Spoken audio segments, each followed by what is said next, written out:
എല്ലാവർക്കും യേശുവിൻ നാമത്തിൽ വന്ദനം. നവംബർ മാസത്തിൽ കർത്താവ് നമ്മെ നടത്തി, അത്ഭുതകരമായിട്ട് നടത്തി. ഇതാ നവംബർ മാസത്തിൻ്റെ ഒടുവിലത്തെ ദിവസങ്ങളിൽ നമ്മൾ എത്തിച്ചേർന്നു. ദൈവത്ര വിശ്വസ്തനാണ്. കണ്ണിനെ കണ്ണുനീരിൽ നിന്നും, കാലിനെ വീഴ്ചയിൽ നിന്നും, പ്രാണനെ മരണത്തിൽ നിന്നും നമ്മുടെ യേശു കർത്താവ് വിടുവിച്ചു. നമ്മൾ പോയിടത്തെല്ലാം ദൈവദൂതന്മാരുടെ കാവലുണ്ടായിരുന്നു. വലിയ നിലവിളികൾ ഉയരേണ്ട ഭവനങ്ങളിൽ ഉല്ലാസത്തിൻ്റെ, ജയത്തിൻ്റെ ഘോഷമുണ്ടായി. അതാണ് ഗോശാൻ ദേശത്തുണ്ടായത്. കട്ടളപ്പടിമേലും കുറുമ്പടിമേലും കുഞ്ഞാടിൻ്റെ രക്തം പുരട്ടിയ വീടുകൾ ആഘോഷത്തിൻ്റെ വീടുകളായി.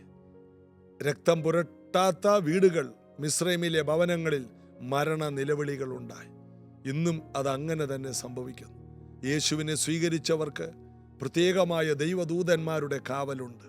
എവിടെ പോയാലും കർത്താവിനെ സേവിക്കുന്നവരും സേവിക്കാത്തവരും തമ്മിൽ വ്യത്യാസം എപ്പോഴും കർത്താവ് വെളിപ്പെടുത്താറുണ്ട്. നാം സുരക്ഷിതരാണ്. നാം അത്യുന്നതൻ്റെ മറവിലാണ്, സർവശക്തൻ്റെ നിഴലിൻ്റെ കീഴെയാണ്. ഈ മാസം അത്ഭുതകരമായി വഴന്നു നടത്തിയ കർത്താവ് നമുക്ക് പുതിയൊരു മാസം കരുതി വച്ചിട്ടുണ്ട്. എന്നാൽ ഈ മാസം തീരുന്നതിനുള്ളിൽ ഉള്ള മണിക്കൂറുകളിൽ പ്രാപിച്ചെടുക്കേണ്ട എല്ലാ കൃപയും തക്ക സമയത്ത് ഉയർത്തുന്നവൻ്റെ കൈക്കീഴെ ഇരുന്ന് പ്രാപിച്ചെടുക്കാൻ യേശു കർത്താവ് കൃപ തരട്ടെ. അതിനുള്ള ബലം ദൈവത്തിൽ നിന്ന് നമുക്ക് പ്രാപിക്കാം. ഇന്ന് നമുക്ക് അപ്പോസ്തല പ്രവൃത്തിയിലെ 14-ാം അധ്യായത്തിലേക്ക് വീണ്ടും വരാം. അപ്പോസ്തലന്മാർ ലുസ്ത്രയിൽ ചെന്ന് സുവിശേഷം അറിയിച്ചപ്പോൾ ഒരിക്കലും നടക്കാത്ത ഒരുവൻ ചാടി എഴുന്നേറ്റ ചരിത്രമാണ് നമ്മൾ കഴിഞ്ഞ ദിവസം ചിന്തിച്ച് അവസാനിപ്പിച്ചത്. അത് അപ്പോസ്തല പ്രവൃത്തി 14-ന്റെ 8 മുതൽ 10 വരെയുള്ള വാക്യങ്ങളായിരുന്നു. അമ്മയുടെ ഗർഭം മുതലേ നടക്കാത്തവൻ, ഒരിക്കലും നടന്നിട്ടില്ല. എന്നാൽ അവൻ ചാടി എഴുന്നേറ്റു, കാലൂന്നി കുതിച്ചെഴുന്നേറ്റ് അവൻ നടന്നു. കുതിച്ചെഴുന്നേറ്റ് നടന്നു, പതുക്കെ പതുക്കെയല്ല. എഴുന്നേക്കാൻ പറഞ്ഞു, എഴുന്നേറ്റു. ഇതുപോലെ ദൈവവചനം കേൾവി, വിശ്വാസത്തിൻ്റെ വചന കേൾവി, സുവിശേഷം അതേ നിറവിൽ നമ്മൾ കൊടുത്താൽ ഒത്തിരി പേർക്ക് ഈ സുവിശേഷം എഴുന്നേൽപ്പിന് കാരണമാകും. ഡോക്ടർമാർ കൈവിട്ടതും ജീവിതത്തിൽ പ്രത്യാശ നഷ്ടപ്പെട്ടവർക്കും പ്രത്യാശ കൊടുക്കുന്ന ഈ വചനം സമയത്തിലും അസമയത്തിലും ഒരുങ്ങി നിന്ന് അറിയിപ്പാൻ നമ്മെ തന്നെ സമർപ്പിക്കുക. കർത്താവിൽ നമുക്ക് ആശ്രയിക്കാം. 11-ാമത്തെ വാക്യം, പൗലോസ് ചെയ്തത് പുരുഷാരം കണ്ടിട്ട് ദേവന്മാർ മനുഷ്യരൂപത്തിൽ നമ്മുടെ അടുക്കൽ ഇറങ്ങി വന്നിരിക്കുന്നു എന്ന് ലുക്കവോന്യ ഭാഷയിൽ നിലവിളിച്ചു പറഞ്ഞു. അലറിക്കൊണ്ടവർ പറഞ്ഞു, ദേവന്മാര് ഭൂമിയിലേക്ക് മനുഷ്യരൂപത്തിൽ ഇറങ്ങി വന്നിരിക്കുന്നു. പാവങ്ങൾക്ക് വല്ലതും അറിയാമോ? അവരാദ്യമായിട്ടാണ് സുവിശേഷം കേൾക്കുന്നത്. ആദ്യമായിട്ടാണ് ഒരു മുടന്തൻ എഴുന്നേൽക്കുന്നവർ കാണുന്നത്. അവരിത് കണ്ടപ്പോൾ അവർക്ക് മനസ്സിലായത് ഇതാണ്. അവര് 12-ാമത്തെ വാക്യം, ബർന്നബാസിന് ഇന്ദ്രൻ എന്നും പൗലോസ് മുഖ്യ പ്രസംഗിയാകയാൽ അവന് ബുധൻ എന്നും പേര് വിളിച്ചു. 2 ദൈവങ്ങളുടെ പേരും ഇട്ടു.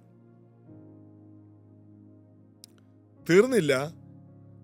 13-ാം വാക്യം, പട്ടണത്തിന്റെ മുമ്പിലുള്ള ഇന്ദ്രക്ഷേത്രത്തിലെ പുരോഹിതൻ കാളകളെയും പൂമാലകളെയും ഗോപുരത്തിങ്കൽ കൊണ്ടുവന്ന് പുരുഷാരത്തോടുകൂടെ യാഗം കഴിപ്പാൻ ഭാവിച്ചു. വലിയ പരിപാടികളാണ്. 2 ദൈവങ്ങളെയാണ് അവർക്ക് കിട്ടിയിരിക്കുന്നത്, ബുധനും ഇന്ദ്രനും. 2 പാവപ്പെട്ട മനുഷ്യർ. അവർ വേറെ സ്ഥലത്ത് ഉപദ്രവം കാരണം ഓടി ലുസ്ത്രയിൽ വന്നാണ്. ലുസ്ത്രയിൽ വന്ന് യേശുവിനെ പറഞ്ഞപ്പോൾ ഒരാൾ നടന്നു, എഴുന്നേറ്റ് നടന്നു. ഉടനെ ഇവരെ ദൈവങ്ങളാക്കി. അപ്പുറത്തെ സ്ഥലത്ത് ഇവരെ ബാധകളാക്കിയപ്പോൾ ഇപ്പുറത്ത് ഇവരെ ദൈവങ്ങളാക്കി. ഇതൊക്കെ നമ്മുടെ ജീവിതത്തിലുള്ളതാണ്. ഇടയ്ക്ക് നമ്മളെ മറ്റുള്ളവർ ഒരു ബാധയാണെന്ന് പറയും, ഭൂമിക്ക് ശാപമാണെന്ന് പറയും. വേറെ സ്ഥലത്ത് നമ്മളെ ദൈവങ്ങളെ പോലെ കാണും. ഇത് രണ്ടും കണ്ടാലും നമ്മൾ ഉയരാനും താഴാനും പോകരുത്. നമ്മളെ ആരെങ്കിലും പുകഴ്ത്തിയാൽ പുകഴാനും താഴ്ത്തിയാൽ തളരാനും പോകരുത്. എപ്പോഴും കർത്താവിലായിരിക്കുക. ഇവിടെ നോക്കിയേ, 14-ാം വാക്യം, ഇത് അപ്പോസ്തലന്മാരായ ബർന്നബാസും പൗലോസും കേട്ടിട്ട് യാഗം കഴിക്കാൻ ഒരുങ്ങുന്നത് കണ്ടപ്പോൾ, കാളകളൊക്കെ വരുന്നത് കണ്ടപ്പോൾ ഇവര് ചെയ്തത്, ഇവരുടെ വസ്ത്രം വലിച്ചു കീറിക്കൊണ്ട് പുരുഷാരത്തിൻ്റെ ഇടയിലേക്ക് ഓടിച്ചെന്ന് നിലവിളിച്ച് പറഞ്ഞു, പുരുഷന്മാരെ, നിങ്ങൾ ഈ ചെയ്യുന്നത് എന്ത്? ഞങ്ങൾ നിങ്ങളോട് സമസ്വഭാവമുള്ള മനുഷ്യരാണ്. നിങ്ങൾ ഈ വ്യർത്ഥ കാര്യങ്ങളെ വിട്ട് ആകാശവും ഭൂമിയും സമുദ്രവും അവയിലുള്ള സകലതും ഉണ്ടാക്കിയ ജീവനുള്ള ദൈവത്തിലേക്ക് തിരിയണമെന്നുള്ള സുവിശേഷം ഞങ്ങൾ നിങ്ങളോട് അറിയിക്കുന്നു. ഞങ്ങൾ അറിയിച്ച സുവിശേഷം ദൈവത്തെക്കുറിച്ചാണ്. ഇത് അറിയിക്കുന്ന ആൾക്കാരാണ് ഞങ്ങൾ ദൈവങ്ങളല്ല. അതിനാണ് ഇവർ വസ്ത്രം കീറിയത്. വസ്ത്രം കീറിയാൽ പിന്നെ എല്ലാവരും നിന്നുപോകും. ആ കാലത്ത് ഏറ്റവും ദുഃഖകരമായ കാര്യമാണ്. അതിനപ്പുറത്തോട്ടൊരു കാര്യമില്ല. വസ്ത്രം കീറുക എന്ന് പറഞ്ഞാൽ അവിടെ എല്ലാവരും സ്തംഭിച്ചു പോകും. അവർ രണ്ടുപേരും വസ്ത്രം വലിച്ചു കീറി. പൂമാലയിടൽ അതോടെ അവസാനിച്ചു. യാഗം അതോടെ അവർ നിർത്തി. എന്നിട്ട് പറഞ്ഞു, നിങ്ങൾ ദൈവത്തിലോട്ട് തിരിയണം. മനുഷ്യ ദൈവങ്ങളെ ഉണ്ടാക്കുന്നതല്ല സുവിശേഷം. ഇന്ന് സുവിശേഷത്തിൻ്റെ മറവിൽ മനുഷ്യ ദൈവങ്ങളുണ്ടോ എന്ന് ചോദിച്ചാൽ ഉണ്ടായിരിക്കാം. ഞാൻ കണ്ടിട്ടില്ല. ഇന്ന് നമ്മുടെ നാട്ടിൽ പലരും വിളിച്ചു പറയുന്ന നല്ല ദൈവദാസന്മാർ മനുഷ്യ ദൈവങ്ങളൊന്നുമല്ല. അവരെല്ലാം വിശുദ്ധന്മാരായ ദൈവദാസന്മാരാണ്. അവരെ മറ്റുള്ളവർ ആദരിക്കുമ്പോൾ, ബഹുമാനിക്കുമ്പോൾ അസൂയ കൊണ്ട് പറയും മനുഷ്യ ദൈവങ്ങളെന്ന്. എന്നാൽ മനുഷ്യ ദൈവങ്ങളെ പോലെ ജീവിക്കുന്നവരൊക്കെ കാണും. അതായിരിക്കാം നമ്മുടെ നാട്ടിലുള്ളവരിങ്ങനെ വിളിക്കാൻ കാരണം. അതുപോലെ അഹങ്കരിച്ച് ജീവിക്കുന്നവരുണ്ടാകാം. ദൈവത്തിന് മഹത്വം സ്വന്തമായിട്ട് എടുക്കുന്നവരുണ്ടാകാം. ദൈവത്തിന് മഹത്വം ഹേരോദ രാജാവ് മഹത്വം കൊടുത്തില്ല. ദൈവത്തിൻ്റെ മഹത്വം അവൻ എടുത്തപ്പോൾ ദൈവം അവനെ അടിച്ചു. അവൻ കൃമിക്ക് ഇരയായി പ്രാണനെ വിട്ടെന്ന്.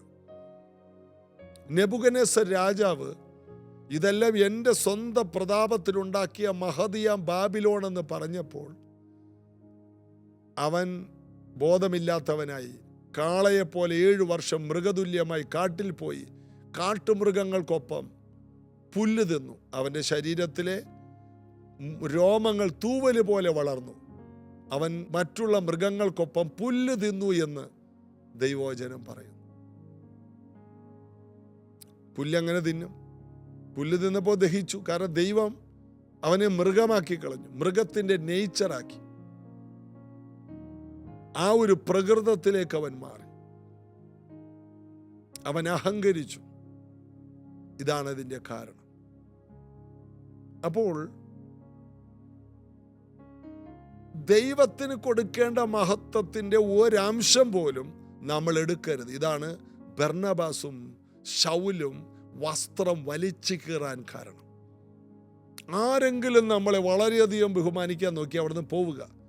യേശുവിനെ പിടിച്ച് രാജാവാക്കാൻ നോക്കിയപ്പോൾ യേശു അവരുടെ ഇടയിൽ നിന്ന് അങ്ങോട്ട് പോയി. ഒത്തിരി പേരുടെ പ്രശംസയ്ക്ക് നിൽക്കരുത്. ഒത്തിരി പേര് വിമർശിച്ച സ്വത്രം പറയുക. പ്രശംസയ്ക്ക് വേണ്ടി നിൽക്കരുത്. അത് ശ്രദ്ധിക്കാനേ പോകരുത്. ഈ പ്രശംസിക്കുന്നവർ നാളെ നമുക്ക് നല്ല ദോഷം ചെയ്യും. ഈ പ്രശംസിക്കുന്നവരെ വിശ്വസിക്കാനും പറ്റത്തില്ല. ചിലപ്പോൾ വിമർശിക്കുന്നവരായിരിക്കും നാളെ നമുക്ക് ഏറ്റവും ഉപകാരികളാകുന്നത്.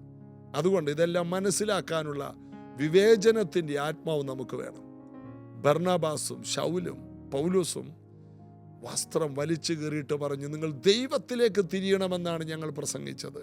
എന്നിട്ട് അവർ പറയുന്നുണ്ട്, കഴിഞ്ഞ കാലങ്ങളിൽ അവൻ സകല ജാതികളെ സ്വന്തം വഴികളിൽ നടപ്പാൻ സമ്മതിച്ചു. എങ്കിലും അവൻ നന്മ ചെയ്യുകയും ആകാശത്തുനിന്ന് മഴയും ഫലപുഷ്ടിയുള്ള കാലങ്ങളും നിങ്ങൾക്ക് തരികയും ആഹാരവും സന്തോഷവും നൽകി നിങ്ങളെ തൃപ്തരാക്കുകയും ചെയ്തു പോന്നതിനാൽ തന്നെക്കുറിച്ച് സാക്ഷ്യം തരാതിരുന്നിട്ടില്ല. അപ്പോൾ കർത്താവ് തരുന്ന മഴയും കർത്താവ് തരുന്ന വെയിലും കർത്താവ് തരുന്ന കൃഷിയും കർത്താവ് തരുന്ന ഫലസമൃദ്ധിയും കർത്താവ് സംസാരിക്കുന്നതാണെന്ന്,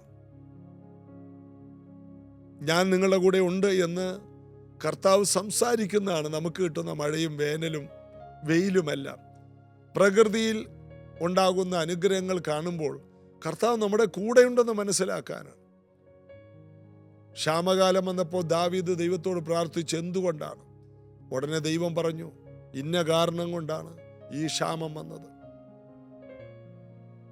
നന്മ വരുമ്പോൾ ദൈവം അവരുടെ കൂടെ ഉണ്ടെന്നും ക്ഷാമം വരുമ്പോൾ ദൈവത്തിൻ്റെ ന്യായവിധിയാണെന്നും മനസ്സിലാക്കാനുള്ള വിവേചനം ഓരോ സീസണിലുമുള്ള ദൈവദാസന്മാർക്ക്, ദൈവമക്കൾക്കും ദൈവം കൊടുത്തിരുന്നു. ഇവിടെ പൗലോസ് പറയുകയാണ്, നിങ്ങൾക്കാവശ്യമുള്ള വെയിലും മഴയും നല്ല പ്രകൃതിയും തന്ന് നിങ്ങളുടെ കൃഷിയും നന്മകളും അഭിവൃദ്ധിപ്പെട്ടത് ദൈവം നിങ്ങളുടെ കൂടെ ഉണ്ടായിരുന്നിട്ടാണ്. അടുത്തത്, അവർ ഇങ്ങനെ പറഞ്ഞ് തങ്ങൾക്ക് യാഗം കഴിക്കാതെ വണ്ണം പുരുഷാരത്തെ പ്രയാസത്തോടെ തടുത്തു. ദൈവം നിങ്ങളുടെ കൂടെ ഉണ്ട്. ദൈവം നിങ്ങൾക്ക് നന്മ തന്നതാണ്. ദുഷ്ടന്മാർക്ക് നീതിമാന്മാർക്ക് വെയിലും മഴയും കൊടുക്കുന്നവനെന്നാണ് യേശു പറഞ്ഞത്. അതിനോട് ചേർന്ന ചില ഭാഗങ്ങളാണ് പൗലോസ് ഇവിടെ സംസാരിക്കുന്നത്. നിങ്ങളുടെ കൂടെ ദൈവമുണ്ട്. ദൈവം നിങ്ങളെ സ്നേഹിക്കുന്നു. ആ ദൈവത്തെ നിങ്ങൾ ആരാധിക്കണം. ഒരാളെയും നിങ്ങൾ പൂജിക്കരുത്. വ്യക്തിപൂജകൾ പാടില്ല. ചിലർക്ക് ഭർത്താവാണ് ദൈവം, കാണപ്പെട്ട ദൈവം. പിന്നെ ചില ഇടങ്ങളിൽ അമ്മ ദൈവമാണ്. അമ്മയില്ലാതൊരു ദൈവമുണ്ടോ, അതിലും വലിയൊരു കോവിലുണ്ടോ എന്നുള്ള പാട്ട് വരെ നമ്മുടെ നാട്ടിലുണ്ട്. അമ്മ ദൈവമാണ്. എന്തിനു വേണ്ടി? നമ്മുടെ രാജ്യത്ത് പശു ദൈവമാണ്, പാമ്പ് ദൈവമാണ്, ചില നാടുകളിൽ പട്ടി ദൈവമാണ്. എന്തെല്ലാം എന്തെല്ലാം എവിടെയെല്ലാം ഏതെല്ലാം തരത്തിൽ കാണുന്നതെല്ലാം ദൈവങ്ങളാക്കുന്ന ഒരു നാട്ടിലാണ് നമ്മൾ ജീവിക്കുന്നത്. എന്നാൽ കാണുന്നതിനെ ദൈവമാക്കുന്ന രാജ്യത്ത് നമ്മെ നാളെ പിടിച്ച് ദൈവമേ എന്ന് വിളിക്കാൻ സാധ്യതയുണ്ട്. എന്നാൽ അതിനെ തടയണം. ദൈവത്തെ അല്ലാതെ മറ്റെന്തിനേയും ആരാധിക്കുന്നത് തെറ്റാണെന്ന് വസ്ത്രം കീറിക്കൊണ്ടാണ് ഈ അപ്പോസ്തലന്മാർ പറയുന്നത്. വിഗ്രഹാരാധിക്കുന്നത്, വിഗ്രഹത്തെ ആരാധിക്കുന്നത്. ചിലർക്ക് മക്കളാണ് ദൈവം, മക്കൾക്ക് വേണ്ടി മാത്രം ജീവിക്കുകയാണ്. ചിലർ സമൂഹത്തിന് വേണ്ടി ജീവിക്കുകയാണ്, സമൂഹമാണ് ദൈവം. അപ്പൊ പലതരത്തിലുള്ള വിഗ്രഹാരാധനയുണ്ട്. ദൈവത്തിൻ്റെ സ്ഥാനം മറ്റെന്തിന് കൊടുത്താലും അതെല്ലാം വിഗ്രഹാരാധനയാണ്. ദൈവത്തിന് കൊടുക്കേണ്ട ഒന്നാം സ്ഥാനം, സഭായോഗത്തിന് വന്നില്ല, ട്യൂഷന് പോയി, പഠിത്തമാണ് ദൈവം.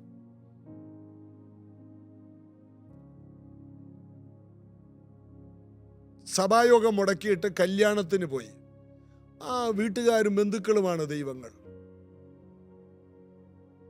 അതെല്ലാം നമ്മൾ കാണിക്കുകയാണ്. ഇല്ല, ഞങ്ങൾ ദൈവത്തെ ആരാധിക്കുന്ന ദിവസങ്ങളും സമയങ്ങളും വേറൊന്നിനും കൊടുക്കില്ല. ഞങ്ങൾക്ക് ദൈവം ദൈവമാണ്.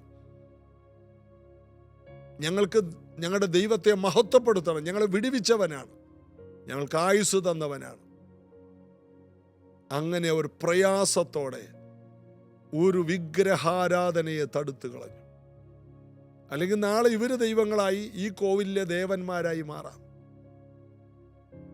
ഇങ്ങനെയായിരുന്നു ഫിലിപ്പോസിന്റെ കാലത്തുണ്ടായിരുന്ന ഒരു ശിമയോൻ ഉണ്ടായിരുന്നത്, ഒരു വലിയ മന്ത്രവാദി.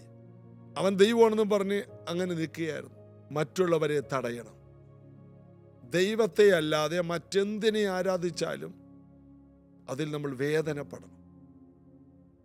അവർ പ്രയാസത്തോടെ അത് തടുത്തു.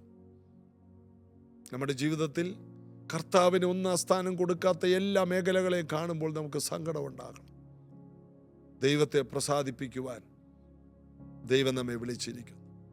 പ്രാർത്ഥിക്കാം. യേശുവേ, ഞങ്ങൾക്ക് തരുന്ന ഓരോ ദിവസവും അങ്ങേക്ക് തരുന്ന മഹത്വം കുറയാതെ അങ്ങയെ ദൈവമായി ഞങ്ങളുടെ ജീവിതത്തിൽ എന്നും കണ്ട് ഞങ്ങളുടെ പ്രവൃത്തി കൊണ്ടും വാക്കുകൊണ്ടും ജീവിതം കൊണ്ടും സമയം കൊണ്ടും സമ്പത്ത് കൊണ്ടും അങ്ങയെ സേവിപ്പാൻ ഞങ്ങൾക്ക് കൃപ തരണം. ചിലർ ചെയ്യുന്നത് പോലെ സഭായോഗങ്ങളെ ഉപേക്ഷയായി വിചാരിക്കാൻ ഒരിക്കലും ഇടയാകരുതേ. ദൈവഭക്തിയുള്ളവരായി അങ്ങയെ സേവിക്കുന്നവരാക്കി ഞങ്ങളെ മാറ്റണം. തെറ്റായ ആരാധനകൾ കണ്ട് അവരെ ശരിയായ ആരാധനയിലേക്ക് തിരിക്കുവാൻ ഞങ്ങളെ അഭിഷേകം ചെയ്യണമേ. ഇത് കേൾക്കുന്നവർക്ക് പ്രാപ്തിയും കൃപയും ഉണ്ടാകട്ടെ. ഈ മാസം മുഴുവൻ ഞങ്ങളെ കാത്ത വലിയ കൃപയ്ക്കായ സ്തോത്രം. ഈ നവംബർ മാസം ഓരോ ദിവസവും അങ്ങയുടെ സാന്നിധ്യം ഞങ്ങളെ നിറച്ചതിനായി നന്ദി. ഞങ്ങൾക്ക് തരുവാൻ പോകുന്ന ഡിസംബർ മാസത്തിനായി നന്ദി. ഈ 2025 ഏറ്റവും ഒടുവിലത്തെ 12-ാം മാസം, അതിലെ ഓരോ ദിവസവും ഞങ്ങൾക്ക് അനുഗ്രഹമാകാൻ ഞങ്ങളെ തന്നെ താഴ്ത്തുന്നു, ഞങ്ങളെ തന്നെ വിശുദ്ധിക്കായി ഏൽപ്പിക്കുന്നു. ഒരു പുതിയ തുടക്കം അടുത്ത 30-31 ദിവസത്തിനുള്ളിൽ വലിയ കാര്യങ്ങൾ ഓരോ മണിക്കൂറിലും ഓരോ ദിവസത്തിലും പ്രാപിക്കാൻ കൃപ തരണം.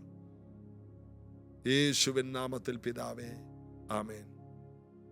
ഈ നവംബർ മാസം മുഴുവനും ഞങ്ങളെ കേട്ട എല്ലാവർക്കും നന്ദി.